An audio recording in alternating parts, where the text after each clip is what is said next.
Hola amigos, bendiciones. Gracias nuevamente por conectarse a tu canal de YouTube, Tesoro del Cielo, un canal que tiene como propósito sembrar la semilla de Jesús a las naciones. Hoy estaremos estudiando el Salmo número 14 que lleva por título Necedad y corrupción del hombre. El Salmo 14 refleja la insensatez y maldad de los hombres ante un Dios fiel. Como podemos notar, aquí dice Salmo 53, 1 a partir del 1 hasta el 6. Y esto significa que este Salmo número 14 está conectado al Salmo 53. Prácticamente tienen ambos el mismo mensaje. Este es un salmo de David que refleja la triste condición del hombre que rechaza a Dios. En todo el salmo, David comienza haciendo un análisis del hombre corrupto, del necio que no tiene en cuenta a Dios. Leamos. Necedad y corrupción del hombre. Al músico principal, salmo de David. Dice el necio en su corazón, no hay Dios. Se han corrompido, hacen obras abominables. No hay quien haga el bien. Vamos a resaltar el primer versículo.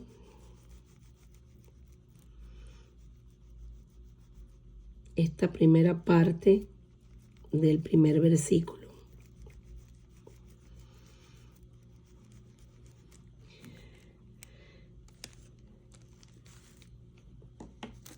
David comienza diciendo que el necio en su corazón proclama que no hay Dios. El término necio indica que las personas inmorales rechazan a Dios y no las personas de poca inteligencia, como algunos individuos hacen referencia, aunque también se considera falta de inteligencia y de razón a cualquiera que rechace a Dios, porque eso es negar nuestra propia existencia y además autocondenarse de paso a la muerte tanto espiritual como física. David observaba a los que negaban la existencia de Dios y llegó a la conclusión de que eran ignorantes y que no sabían lo que podían o debían saber. Era una decisión personal que no podía negar la realidad. Para el necio no hay Dios, pero Dios existe. Nadie puede negar su existencia. Así que estas personas necias no solo dicen que no hay Dios, sino que se comportan como si realmente esa idea absurda fuera cierta. Los necios actúan según la convicción que tienen y por esa razón hacen obras abominables. Pablo describió en Romanos 1. Vamos a estudiar Romanos 1. Porque la ira de Dios se revela desde el cielo contra toda impiedad e injusticia de los hombres que detienen con injusticia la verdad, porque lo que de Dios se conoce les es manifiesto, pues Dios se lo manifestó.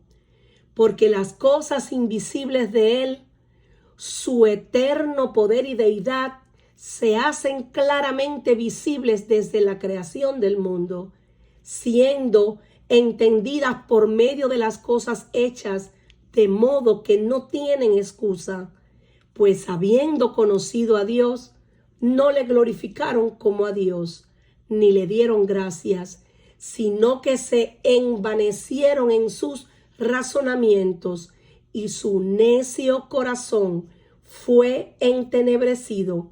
Profesando ser sabios, se hicieron necios. Notemos que aquí dice el necio en su corazón. Su necio corazón, dice Romanos 1. Necio corazón. La palabra hebrea para necio en este salmo es Nabal. Y hoy quiero invitarte a estudiar el pasaje de Samuel 25. Lo vas a encontrar en el versículo 25. Y cuando David en este pasaje envía a unos jóvenes que eran sus siervos a la hacienda de Nabal. Nabal era un hombre rico que estaba casado con Abigail. Los que han leído la historia saben eso. Esta fue la mujer luego de David. Una vez que su esposo muere, todos saben que este hombre Nabal era un hombre malvado. Sin embargo, aquella mujer era de buen entendimiento y de hermosa apariencia. Su esposo era duro y de malas obras, y era del linaje de Caleb. Su nombre Nabal significa en hebreo insensato, y era tan perverso que nadie podía hablarle. Eso lo pueden encontrar en 1 Samuel 25. Es una historia impresionante que si no la has leído, yo te invito a que lo hagas porque vas a conocer mucho más acerca de situaciones por las que David atravesó y cómo Dios usó a esta mujer, Abigail, para llevar a David al entendimiento de no vengarse de sus enemigos y actuar no teniendo en cuenta la necedad de los demás, sino teniendo en cuenta la palabra de Dios. Seguimos. Dice el necio en su corazón. ¿Por qué en su corazón? Cuando hablamos aquí del término en su corazón, vemos que en Jeremías 17, 9, 10, la Biblia dice que engañoso es el corazón más que todas las cosas y perverso. ¿Quién lo conocerá? Yo, Jehová, que escudriño la mente, que pruebo el corazón, para dar a cada uno según su camino, según el fruto de sus obras. Porque todos sabemos que lo que sale de la boca del corazón sale. Y esto es lo que realmente contamina al hombre, porque del corazón salen los malos pensamientos, los homicidios, los adulterios, las fornicaciones, los hurtos, los falsos testimonios, las blasfemias. En Juan 3:20 lo explica de esta manera: porque todo aquel que hace lo malo aborrece la luz y no viene a la luz, para que sus obras no sean reprendidas. Esto significa que el hombre que es ateo, por decirlo de alguna mente, lo es, y por razones que no necesariamente tienen que ser intelectuales. Es posible que una persona diga en teoría que cree en Dios, pero ser un ateo práctico en la forma en que vive. Por eso Jesús llamó insensato al hombre que construyó su casa sobre la arena. Cuando vamos a Mateo 7, a partir del versículo 26, dice lo siguiente: pero cualquiera que me oye estas palabras y no las hace, le compararé a un hombre insensato que edificó su casa sobre la arena. y descendió lluvia, y vinieron ríos, y soplaron vientos, y dieron con ímpetu contra aquella casa, y cayó, y fue grande su ruina. Porque no es solo conocer que Dios existe, no es solo creer en Él, sino obedecerle, vivir una vida agradable a Él en santidad y rendición. Recordemos también el pasaje de las 10 vírgenes. 5 de ellas eran prudentes y 5 insensatas. Las insensatas tomaron sus lámparas, no tomaron consigo aceite, mas las prudentes tomaron aceite en sus vasijas juntamente con sus lámparas. Eso lo podemos encontrar en Mateo 25.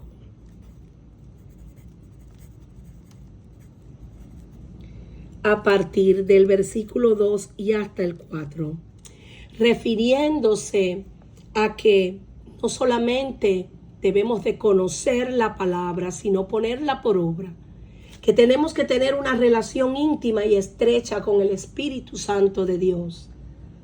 A eso se refiere ese pasaje, a que verdaderamente la persona que es prudente, pues el principio de la sabiduría es el temor a Dios. Y como tiene ese principio, lo conoce, pero sobre todas las cosas desea agradar a Dios, pues lo obedece, busca siempre el hacer la voluntad de Dios. Aquí continuamos, se han corrompido, hacen obras abominables, no hay quien haga el bien. David considera el resultado de negar a Dios como algo completamente absurdo y a la vez que trae consecuencias nefastas. Conduce a los hombres a la corrupción y a hacer obras abominables. Esto no quiere decir que todo ateo lleve una vida disoluta y que todo creyente en Dios lleve una buena vida.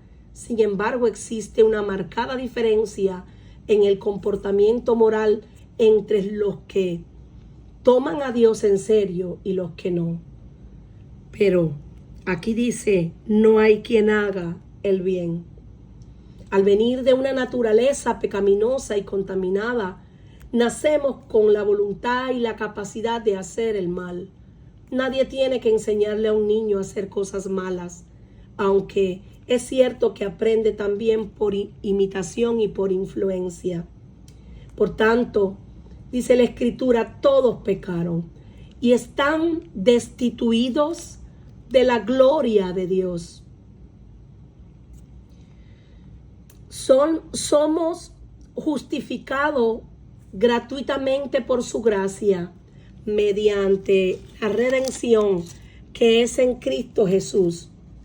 Eso lo podemos encontrar en Romanos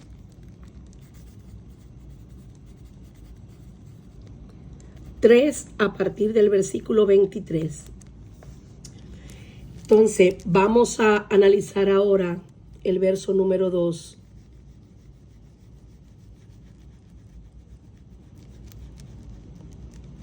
Jehová miró desde los cielos sobre los hijos de los hombres, para ver si había algún entendido que buscara a Dios. Como está escrito, no hay justo ni aun uno. No hay quien entienda. No hay quien busque a Dios. Todos se desviaron a una, se hicieron inútiles. No hay quien haga lo bueno, no hay ni siquiera uno. Eso lo podemos encontrar en Romanos 3, a partir del versículo 10. Si bien el hombre puede querer olvidarse de Dios, Dios nunca se olvidó del hombre, ni se olvidará del hombre. Ciertamente Dios nos creó, nos hizo a su imagen, a su semejanza, y nos creó para que le diéramos siempre toda la gloria, para que le amásemos con todo nuestro ser. Por eso el primer mandamiento es: amarás a tu Dios con toda tu alma, con toda tu mente, con todas tus fuerzas. Amarás a tu prójimo como a ti mismo. El hombre por sí solo no tiende a buscar a Dios. Por esa razón Dios nos busca. Y cuando vamos a Ezequiel 22:30,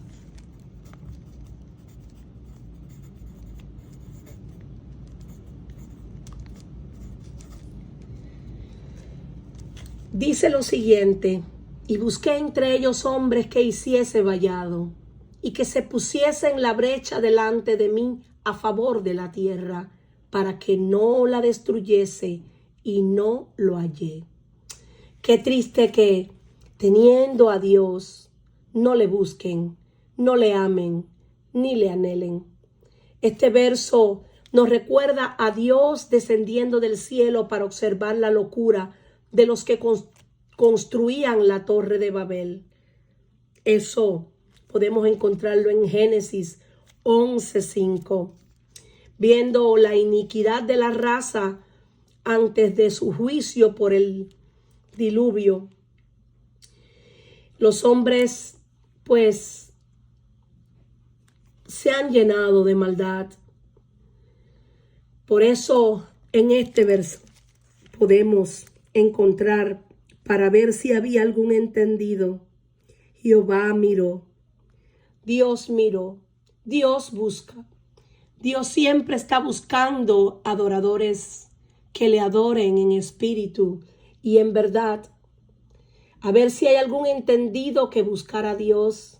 Cuando Dios mira desde el cielo, una cosa que Él busca es si hay algún entendimiento, si hay hombres que entiendan que Dios nos ama con amor eterno, que Él es justo, que Él es bueno, que Él tiene planes de bien y no de mal, para darnos un futuro, para darnos una esperanza. Nos engañamos pensando que el hombre por sí solo realmente busca a Dios. Realmente no lo hace. Por eso, en el versículo 3 dice: todos se desviaron a una, se han corrompido. No hay quien haga lo bueno, no hay ni siquiera uno.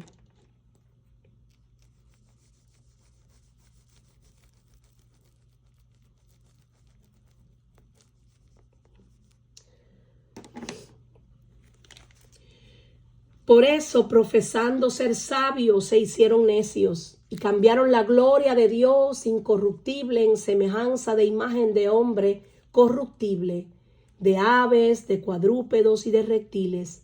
Por lo cual también Dios los entregó a la inmundicia en la concupiscencia de sus corazones, de modo que deshonraron entre sí sus propios cuerpos, ya que cambiaron la verdad de Dios por la mentira, honrando y dando culto a las criaturas antes que al Creador, el cual es bendito por los siglos. Amén.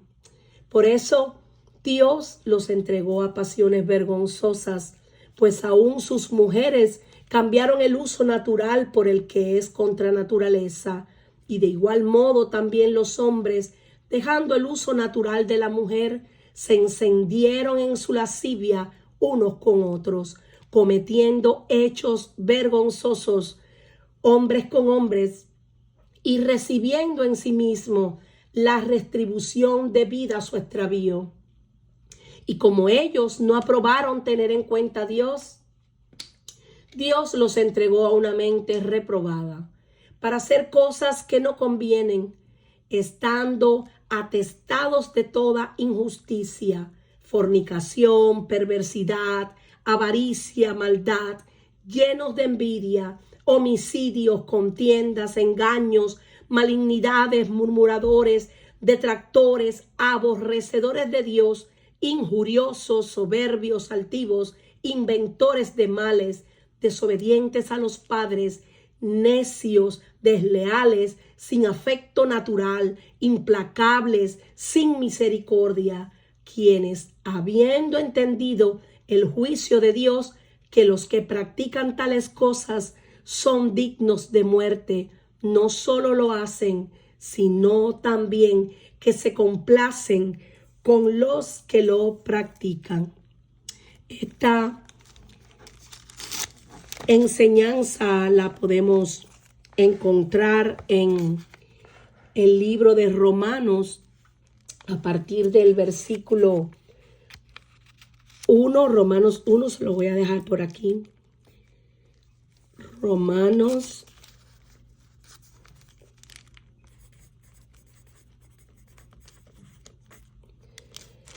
a partir del versículo 22 y hasta el 32, donde ciertamente se describe que el hombre, en vez de buscar a Dios, buscó la perversidad, se llenó de orgullo, se envaneció en sus razonamientos, se hicieron necios, vanos, insensatos. Por eso Dios los entregó a una mente reprobada, en otras palabras, desaprobada. Ahora vamos a analizar el versículo 4. Y eso se refiere, lo que les decía anteriormente, a que lejos de buscar a Dios, lo que hicieron fue levantar sus propios ídolos, adorando a la gente, adorando imágenes, adorando cosas creadas por el hombre. Y por esa idolatría, dice la Escritura, que la ira de Dios viene sobre los hijos de desobediencia.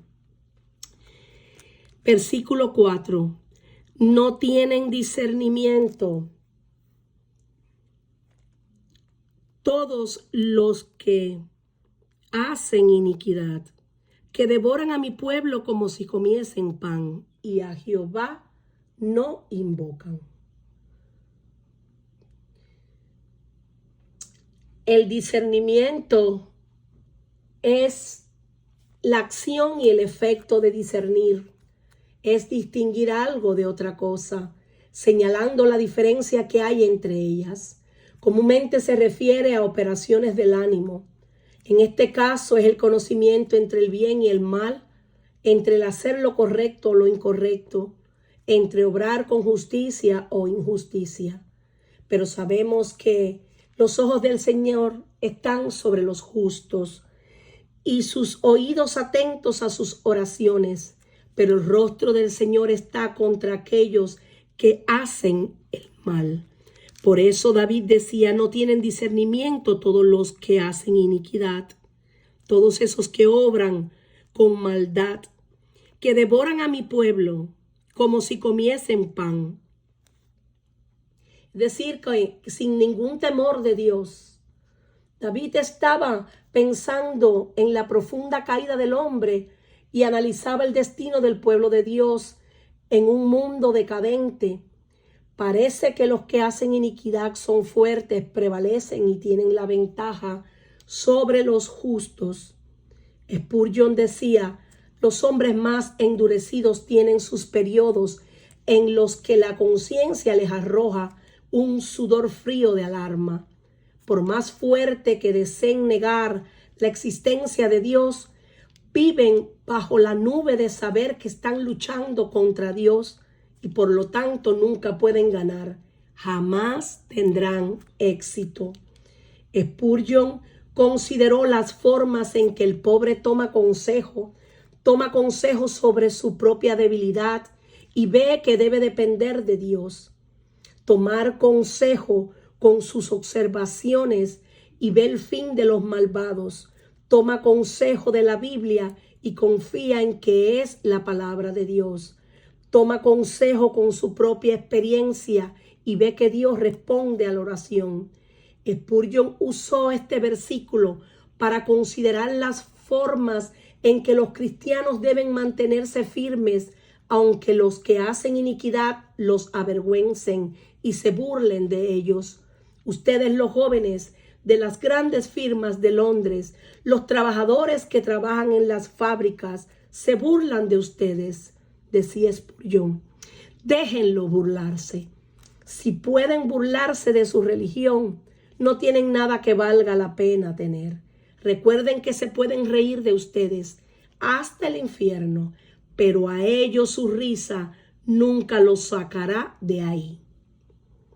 Cuando nosotros analizamos este mismo versículo,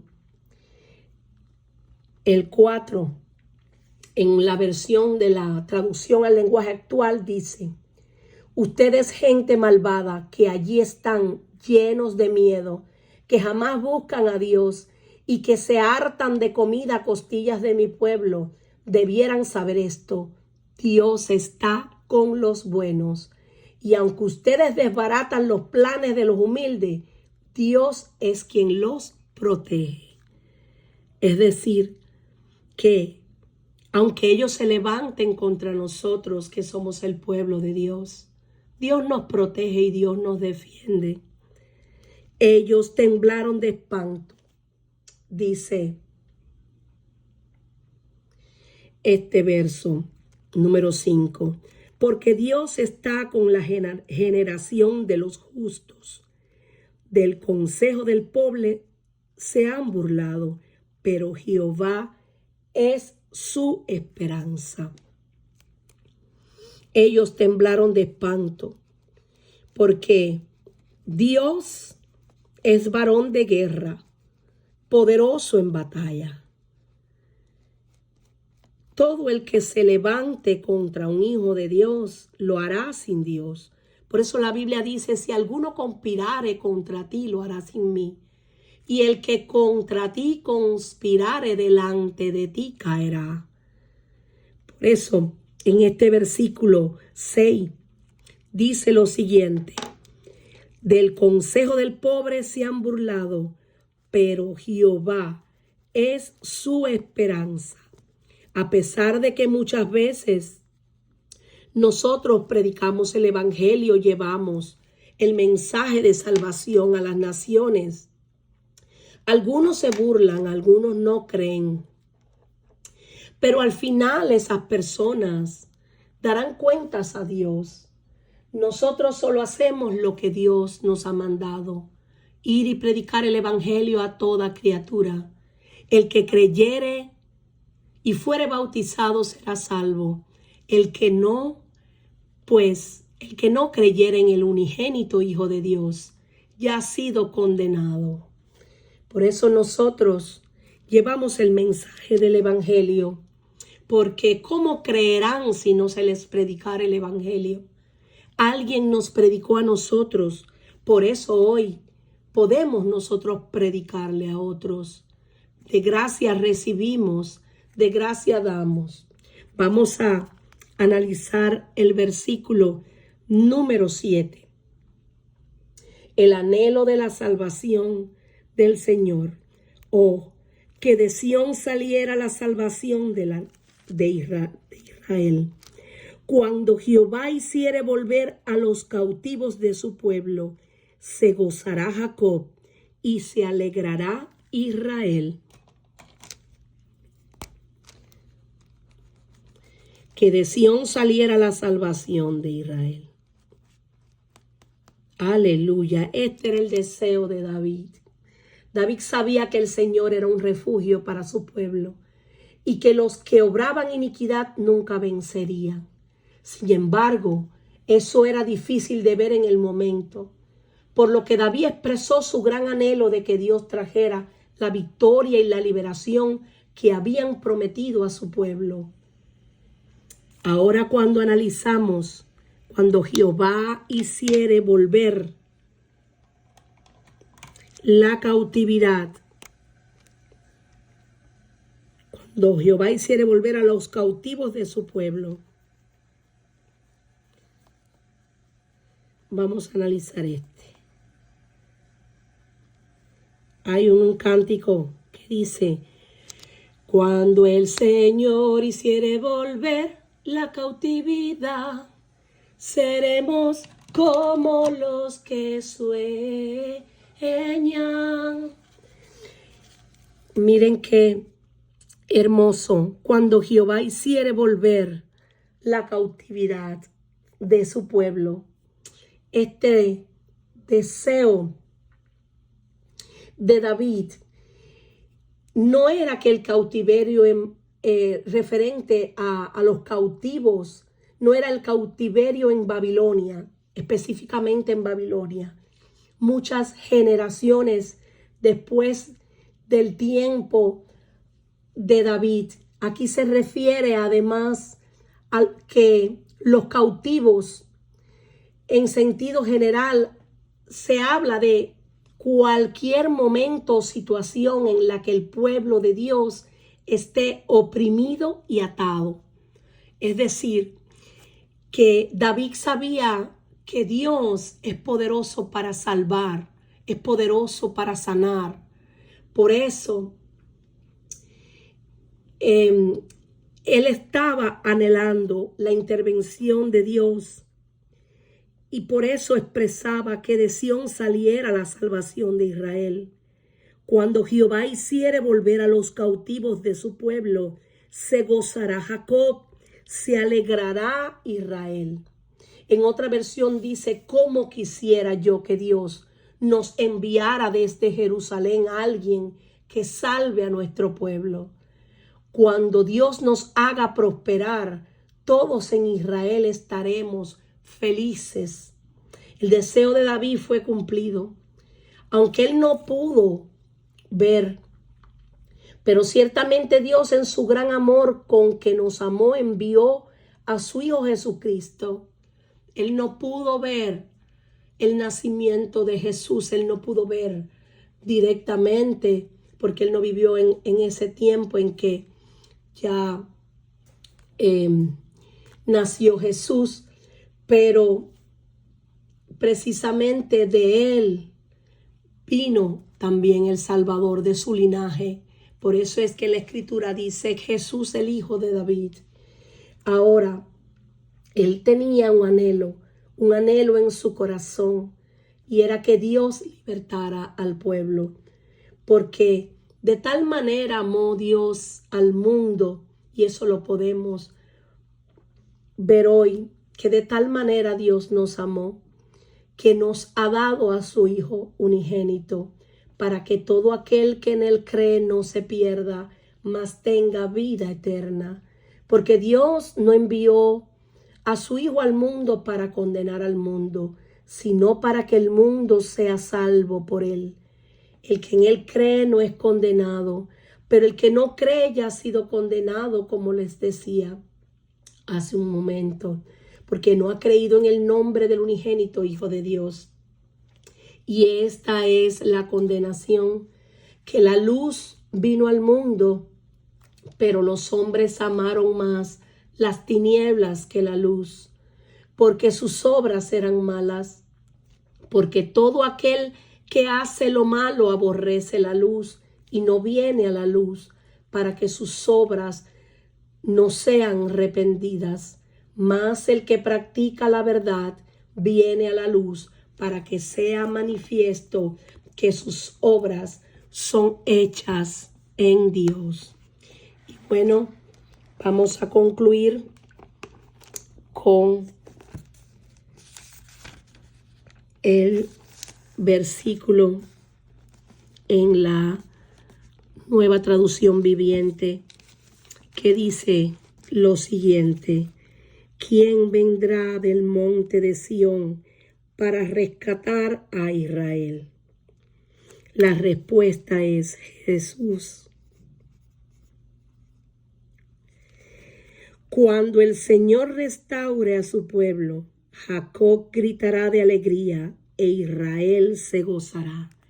Y esto también es una palabra profética. Es una palabra que David estaba declarando en aquel momento.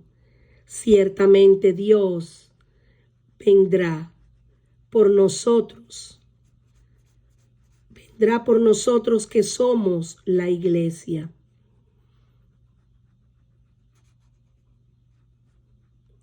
Dice la Escritura que en un abrir de ojos, en un abrir y cerrar de ojos, a la final trompeta, a la trompeta de Dios, los muertos en Cristo resucitarán primero. Y nosotros los que hayamos quedado, seremos arrebatados hasta las nubes. Y de ahí estaremos ya para siempre con el Señor. Pero también este versículo se refiere a que Jesús mismo vendrá por el pueblo de Israel, por la nación de Israel. Y Él mismo lo salvará. En el nombre de Jesús, nosotros oramos hoy por Israel, por la paz de Jerusalén. Que sea la paz sobre sus muros. Y bueno, mis amados, con este verso ya me despido. Espero que hayan sido muy bendecidos con esta enseñanza. Continuamos con el estudio. En el próximo encuentro será el número 15 con el favor de Dios. Y bueno, lo único que les pido es que se mantengan estudiando la palabra, que nos mantengamos todo el tiempo en oración y que también pues compartan los videos para que muchos también puedan conocer la palabra de Dios y poder así también sembrar la semilla de Jesús a las naciones. Que el Señor les continúe bendiciendo. Abrazos para todos. Buen día.